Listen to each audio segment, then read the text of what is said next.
오늘 이 방송은 여러분의 퇴직연금 수익률을 바꿀 수 있는 내용입니다. 끝까지 들으시면 분명 도움이 되실 거고 유익하셨다면 좋아요와 구독으로 응원 부탁드립니다. 바로 본론 들어가겠습니다. 최근 뉴스 하나가 눈에 확 들어왔습니다.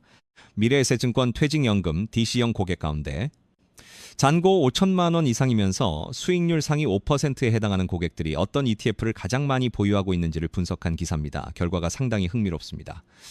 1위는 타이걸 200이었습니다. 2위 타이거 반도체 톱10, 3위 코덱스 200, 4위 코덱스 반도체, 5위 타이거 2차전지 소재 펀, 6위 코덱스 삼성전자책 원원합, 7위 타이거 반도체, 8위 에이스 KRX 금현물, 9위 코덱스 코스닥 150, 10위 KODX AI 전력 핵심 설비, AC KRX 금현물을 제외하면 전부 국내 증시 관련 ETF입니다. 여기서 주목할 점이 있습니다. 불과 2년 전까지만 해도 퇴직연금 계좌에서 가장 많이 보유한 ETF는 SP500이나 나스닥 100 같은 미국 대표 지수형이었습니다. 그런데 지금은 10위권 안에서 미국 지수형 ETF가 완전히 자취를 감춘 겁니다. 이유는 단순합니다. 수익률입니다. 2016년 들어 코스피가 연초 대비 44% 넘게 올랐고 6천선을 돌파했습니다. 반면 같은 기간 나스닥은 1.63% 하락했고 SP500은 0.65% 오르는 데 그쳤습니다.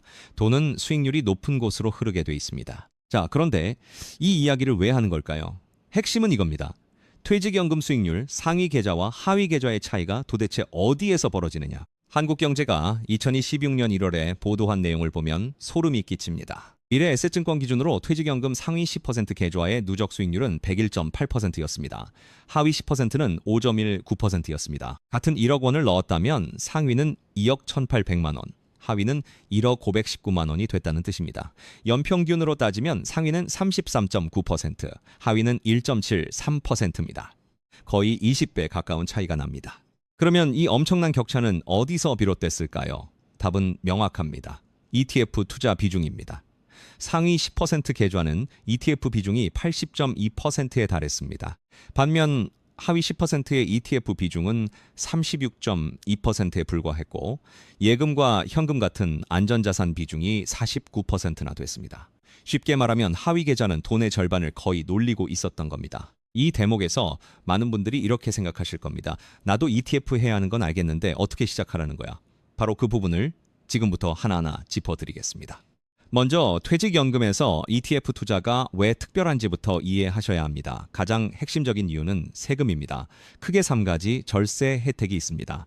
첫 번째, 세액공제입니다. 연금저축에 600만 원, IRP에 300만 원, 합쳐서 연간 최대 900만 원까지 납입하면 세액공제를 받을 수 있습니다. 총급여 5,500만 원 이하인 분은 16.5% 공제율이 적용돼서 최대 148만 5천 원을 돌려받습니다. 총급여 5,500만 원을 초과하시는 분은 13.2%가 적용돼서 최대 118만 8천 원을 환급받습니다. 매년 이걸 받는 겁니다. 연봉 협상 안 해도 세금으로 100만 원 넘게 돌려받는 구조입니다. 두 번째, 과세 이연입니다. 이게 정말 강력한 혜택입니다. 일반 계좌에서 ETF에 투자해서 수익이 나면 배당소득세 15.4%가 바로 빠져나갑니다. 그런데 연금 계좌 안에서는 ETF를 사고 팔아서 아무리 수익이 나도 분배금을 받아도 55세 이후 연금으로 수령할 때까지 세금을 한 푼도 안 냅니다. 그 사이에 세금으로 빠져나갔어야 할 돈이 계좌 안에 남아서 계속 복리로 불어나는 겁니다. 10년, 20년 쌓이면 이 차이는 수천만 원에 달합니다. 세 번째, 저율 분리 과세입니다. 55세 이후에 연금으로 수령하시면 3.3%에서 5.5% 사이의 낮은 세율만 적용됩니다. 70세 미만이면 5.5%, 70세 이상 80세 미만이면 4.4%, 80세 이상이면 3.3%입니다. 일반 계좌에서 내야 하는 15.4%와 비교하면 세금이 3분의 1도 안 되는 겁니다. 다만 연간 연금 소득이 1,500만 원을 초과하면 종합과세와 분리과세 중 유리한 쪽을 선택할 수 있다는 점도 알아두시면 좋습니다. 정리하면 이렇습니다. 넣을 때 세금 돌려받고 불릴 때 세금 안 내고 꺼낼 때 세금 적게 낸다. 이 3단 구조가 연금 계좌 ETF 투자의 핵심입니다. 자, 그러면 이제 실전으로 넘어가겠습니다. 퇴직연금 계좌에서 ETF 투자를 하려면 반드시 알아야 할 규칙이 있습니다. 첫째, 퇴직연금에서 ETF 실시간 거래가 가능한 곳은 증권사뿐입니다. 은행이나 보험사에서는 ETF를 직접 사고 팔 수 없고 신탁 방식으로만 거래가 됩니다. 그래서 퇴직연금으로 ETF 투자를 제대로 하시려면 증권사 계좌가 유리합니다. 둘째, 투자할 수 있는 건 국내 상장 ETF만 됩니다. 미국 주식시장에 직접 상장된 ETF는 살 수 없습니다. 대신 국내에 상장돼 있으면서 미국 SP500이나 나스닥 100을 추종하는 ETF는 투자가 가능합니다. 셋째, 레버리지, ETF, 인버스, ETF, 선물 ETF는 투자가 금지되어 있습니다. 퇴직연금은 노후 자금이니까 고위험 상품은 원천 차단해 놓은 겁니다. 넷째, 가장 중요한 규칙인데요. 위험자산 70%, 안전자산 30% 규칙입니다. DC형이든 IRP든 주식형 ETF 같은 위험자산에는 적립금의 최대 70%까지만 투자할 수 있습니다. 나머지 30%는 반드시 예금이나 채권 같은 안전자산으로 채워야 합니다. 그런데 여기서 고수들의 비법이 나옵니다. 이 안전자산 30%를 그냥 예금에 묵혀두는 게 아니라 채권 혼합형 ETF로 채우는 겁니다. 예를 들어 볼게요. KODX 삼성전자 채권혼합 ETF는 삼성전자 주식을 약 30% 담고 나머지는 국고채에 투자합니다. 이런 상품은 채권이 50% 이상이기 때문에 안전자산으로 분류됩니다. 그래서 안전자산 30% 자리에 이걸 넣으면 실질적으로 계좌 전체의 주식 비중을 85%까지 끌어올릴 수 있습니다. 이게 무슨 뜻이냐면요. 위험자산 70% 자리에 주식형 ETF를 꽉 채우고 안전자산 30% 자리에 채권혼합 ETF를 넣으면 채권혼합 ETF 안에 들어있는 주식 비중까지 합쳐져서 전체적으로 주식 노출이 훨씬 높아지는 구조입니다. 퇴직연금 수익률 상위 5%의 KODX, 삼성전자 채권혼합이 6위에 올라있는 이유가 바로 이겁니다. 안전자산 30%마저 수익을 내게 만드는 전략인 거죠. 비슷한 상품으로 SOL, 미국 SP, 500 미국 채권합50 같은 ETF도 있습니다. SP500과 미국 10년물 국채를 반반 섞은 상품인데 이것도 안전자산으로 분류되면서 미국 주식 노출을 확보할 수 있는 상품입니다. 이제 금융감독원이 공개한 퇴직연금 고수 1,500명의 포트폴리오를 뜯어보겠습니다. 2025년 11월에 금감원이 발표한 우리나라 퇴직연금 투자 백서에 나온 내용입니다. 2,500명은 퇴직연금 계좌를 3년 이상 유지하면서 적립금 잔고 1,000만 원 이상인 가입자 중 수익률 기준으로 뽑은 상위 그룹입니다. 이들의 평균 수익률은 38.8%에 달했습니다. 이 고수들의 공통점이 있습니다. 모든 연령대에서 예금 같은 원리금보장형 비중을 20% 이하로 억제했습니다. 대신 실적 배당형 상품, 그러니까 펀드와 ETF와 채권에 79.5%를 집중했는데 그 중에서도 ETF 비중이 75.1%로 압도적이었습니다. 공모펀드는 24.9%에 그쳤습니다. 또 하나 주목할 점이 있습니다. 이 고수들은 평균적으로 대기성 자금을 8.6% 유지하고 있었습니다. 이건 단순히 돈을 놀리는 게 아닙니다. 시장이 급락했을 때 바로 ETF를 추가 매수할 수 있도록 실탄을 확보해 놓은 전략적 현금입니다. 연령대별로 보면 전략이 달라집니다. 30대 미만의 사회초년생 고수들은 미국 나스닥 100, SP500 지수 추종 ETF에 집중했습니다. 복잡한 테마 분석 없이 미국 경제 전체에 투자하는 단순하고 명확한 전략으로 매달 적립식 매수를 이어갔습니다. 이 연령대의 1년 수익률은 13.5%였습니다. 30대에서 50대 고수들은 가장 높은 수익률을 기록했습니다. 40대 기준으로 1년 수익률이 50.8%에 달했는데요. 이들은 조선, 방산, 원자력 같은 테마형 ETF에 적립금을 집중했습니다. 2025년에 조선, 방산, 원자력, 이른바 조방원 테마가 연간 100%에서 170%까지 수익률을 기록하면서 엄청난 성과를 냈습니다. 60대 이상 고수들은 조금 다릅니다. 여전히 테마 ETF를 보유하면서도 미국 고배당 펀드나 월배당 커버드콜 ETF를 함께 담아서 은퇴 이후 현금 흐름을 고려한 균형 잡힌 구성으로 전환했습니다. 인출 시기가 가까울수록 배당형 ETF의 비중을 높여서 매달 들어오는 수익을 만들어 놓는 전략입니다. 여기서 재미있는 사실이 하나 있습니다. 일반 가입자들이 장기 투자의 정석으로 여기는 TDF, 타깃 데이트 펀드 있지 않습니까? 은퇴 시점에 맞춰서 주식과 채권 비중을 자동으로 조절해주는 상품이요. 이 TDF가 고수 포트폴리오 상위 10위 안에는 2개밖에 없었고 그것도 안전자산 30%를 채우는 보조 역할에 그쳤습니다. 고수들은 자동 배분에 의존하기보다 직접 시장을 분석하고 종목을 교체하면서 능동적으로 운용했다는 뜻입니다. 자, 이제 가장 실용적인 부분으로 넘어갑니다. 나는 어떻게 시작하면 되느냐? 이 질문에 답을 드리겠습니다. 전문가들이 가장 많이 추천하는 방식은 코어, 새틀라이트 전략입니다. 코어, 즉 핵심 자산을 60%에서 70% 비중으로 잡고 여기에 SP500이나 나스닥 100 같은 대표지수 ETF를 넣습니다. TIGR, 미국 SP500이나 KODX, 미국 SP500 같은 상품이 대표적입니다. 이건 시장 전체의 성장에 올라타는 거라서 개별 종목을 분석할 필요가 없고 매달 적립식으로 꾸준히 사면 됩니다.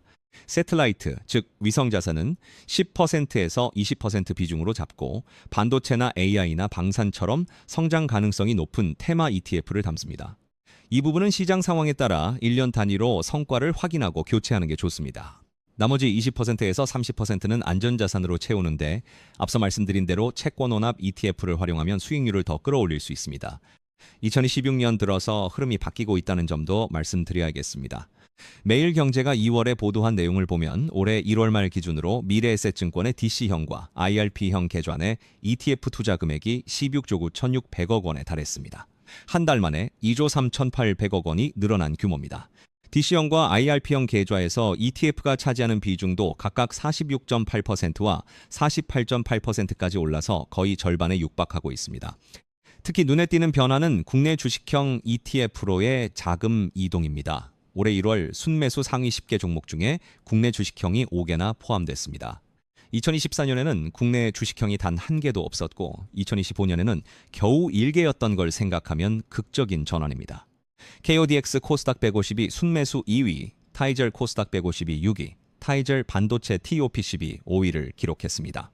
연초부터 코스닥이 1월 한 달간 21% 급등하면서 KODX 코스닥 150과 타이절 코스닥 150 ETF가 29%에 달하는 수익률을 기록한 것이 큰 영향을 미쳤습니다.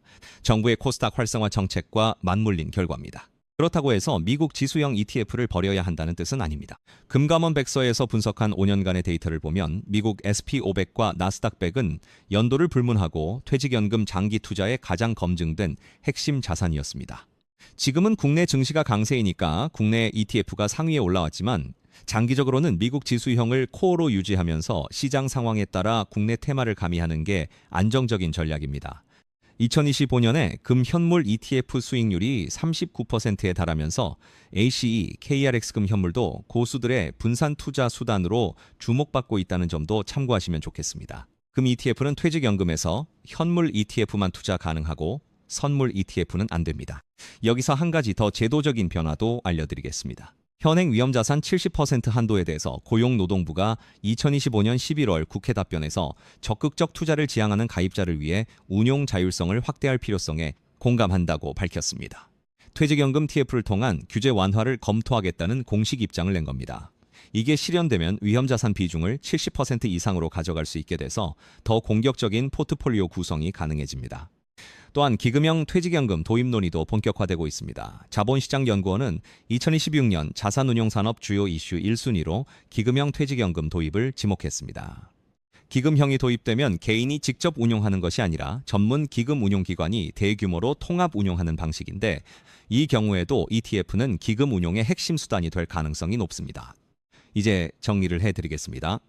오늘 핵심만 다시 짚어보면 이렇습니다. 하나, 퇴직연금 수익률 상위 10% 계좌는 ETF 비중이 80%가 넘고 누적 수익률 101.8%를 기록했습니다. 하위 10%는 예금과 현금이 절반이고 수익률은 5.19%에 불과했습니다. 같은 돈을 넣었는데 결과가 2배 이상 차이 납니다. 둘, 연금 계좌에 절세 3종 세트를 꼭 활용하십시오. 넣을 때 세액공제에 최대 148만 5천 원, 불릴 때 과세 이연으로 세금 0원, 꺼낼 때 3.3%에서 5.5%의 저율 과세. 이 3가지를 한꺼번에 누릴 수 있는 투자 수단은 연금 계좌 ETF밖에 없습니다. 셋, 안전자산 30%를 예금에 묵히지 마십시오. 채권원합 ETF를 활용하면 주식 노출을 85%까지 끌어올릴 수 있습니다. 넷, 코어, 새틀라이트 전략을 기본으로 가져가십시오. SP500이나 나스닥 100 같은 대표 지수, ETF를 60%에서 70% 핵심으로 놓고 나머지로 시장 흐름에 맞는 테마 ETF를 담으면 됩니다. 다섯, 수익률 상위 5%가 산 ETF는 비밀이 아닙니다. 타이즐 200, 타이즐 반도체 톱10, 커덱스 200, 커덱스 반도체, 커덱스 삼성전자체 권원합, 전부 뉴스에 공개된 종목들입니다. 중요한 건 이걸 알고도 실행하느냐 안 하느냐의 차이입니다. 마지막으로 꼭 말씀드리고 싶은 게 있습니다. 퇴직연금 적립금이 2025년 말 기준으로 500조 원을 돌파했습니다. 그런데 이 거대한 돈의 80% 이상이 아직도 원리금보 장형 상품, 그러니까 예금이나 적금에 묶여 있습니다. 전체 가입자의 연평균 수익률이 3%에서 5% 수준에 머물러서 물가 상승률을 간신히 넘기는 정도입니다. 10년간 전체 퇴직연금의 연평균 수익률이 2.4%에 그쳤다는 국회 분석도 있습니다. 미국의 대표적인 퇴직연금인 401K의 5년 평균 수익률이 9.7%인 걸 생각하면 우리나라 퇴직연금 수익률은 4분의 1 수준밖에 안 되는 겁니다. 여러분의 퇴직연금은 여러분의 노후입니다. 예금에 넣어두면 원금은 지켜지지만 20년 뒤에 물가를 이기지 못하면 사실상 돈의 가치가 줄어든 것과 같습니다. 퇴직연금 고수 1,500명이 보여준 건 대단한 투자 기법이 아닙니다. 예금의 안락함을 떨쳐내고 ETF를 통해 자본시장에 참여하겠다는 결단이었습니다.